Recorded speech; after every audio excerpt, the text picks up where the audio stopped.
So this video topic is super oversaturated, but I've been seeing a ton of the Boogie 2988 documentary and responses to it. And typically, you look at these things and you think that people are just trying to go on the popular topic, but I think the world is like genuinely in shock. Whoever watched this thing, because this is a crazy documentary that just really showed the problem with Boogie, and he's actually probably in a lot of senses worse than Wings of Redemption.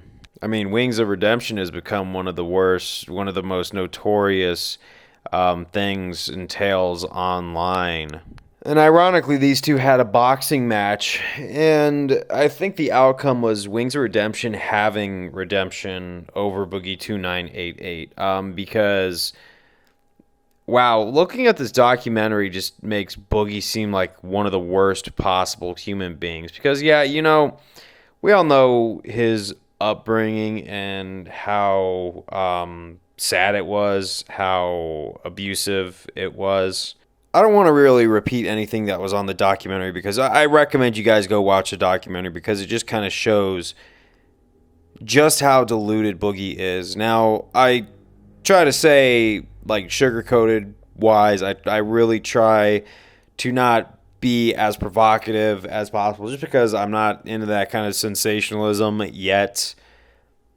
But wow. I mean, as a guy that's way older than I am by a lot, you think someone who finds their niche on such a world platform and gets a career that very few people get to taste and have, like, not really work an actual job. And even then, during the height of his career, he never thought that that star would burn dimmer, because every time someone gets that kind of famous on any sort of internet platform, they usually have a high moment and then they have a moment where they sort of fade out of the public spotlight, and they still maintain a relic of moderate success, but they're not getting the same money as they used to. And I think that's really why, like, you hear that from a lot of rappers and rock stars: save your money, man, save your money, because they understand that the height of their career isn't always going to be around. There's going to be a heyday, and then there's going to be a kind of like just a dimming. I'm not saying like it's a total downfall, but just a dimming where they still do things, but they're not doing as much. But to have that bright of a burn at one point in your life and then completely waste it on just like what he did, sex workers, and just showing a complete lack of impulse control. And it's almost like the thing, I should have seen this when it came to his stomach staple surgery, where you could only, eat so much food to help you lose weight. Some people have to do that. I understand that, but no disrespect, but I'm gonna be brutally honest. When people do that, it kind of shows lack of self-control.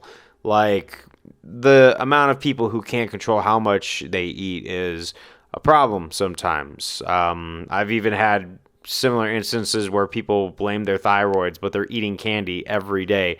And don't wonder that maybe there's a correlation between their eating habits, and maybe they should just curb it. So that way, maybe on a once in a blue moon where they want to have a mukbang or an indulgence session, because I consider myself a rather in shape person who works out quite a bit and does a lot of physical activities.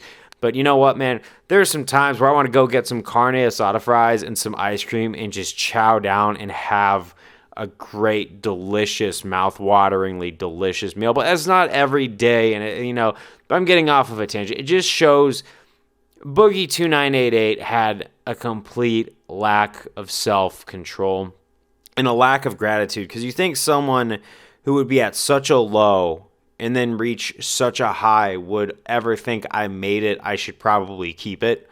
Because there's a lot of people who have to work 9-to-5 jobs in hostile environments. Like the fact that he had it so good at a point, and then you lose it and lose all your savings because of impulse spending and just crazy stuff, right? It just kind of shows our human nature and how indulgent we can get and how overindulgent we become. And, very few people resist any sort of temptation nowadays. This isn't just a Boogie 2988 thing, but how much of us, if we were in his situation where we had a lowest of lows moment in life and then reached a highest of highs thanks to a stroke of luck or a stroke of a wave or a stroke of genius, where something launched off and we made a lot of money and then had our own living space and had a dog and had a wife who loved us. Very few people even have a marriage prospect who actually cares about them in this society because of how shallow we've become. He had all that, but it just still was not good enough once he reached the happy ending. I remember the time when Boogie 2988 had his wife, right? And you looked at those two and you said, man, what an amazing couple. They seem like they are going to go out together. They are going to have. Congratulations, Boogie, for having your heyday and getting your happy ending. But it just seems like it was never enough. Like, because of your status or because of your internet fame, you were entitled to always have it coming in. And you know what? Internet fame is really hard to come across. Very few people do it.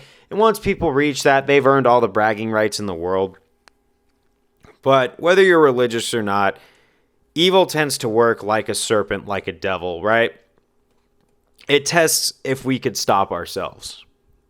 And this is one of those cases where Boogie 2988 just could not stop himself from nearly anything. It showed lacks of discipline, lacks of self-control, lacks of absolute gratitude. And I watched that documentary, and some of it I thought was a joke, like that, like the job interview scene, right? And he's showing that feel bad for me because I was a multimillionaire and I now have nothing going for me, right? Dude, some people don't have millions of dollars at one point in their life, and then they still have nothing going for them. It's just amazing that someone had such a lack of control. And it's very sad.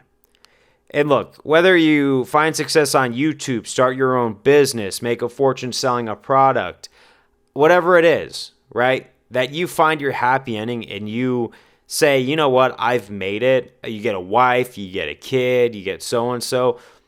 Watch the movie Scarface and see what happens when it's never enough, right?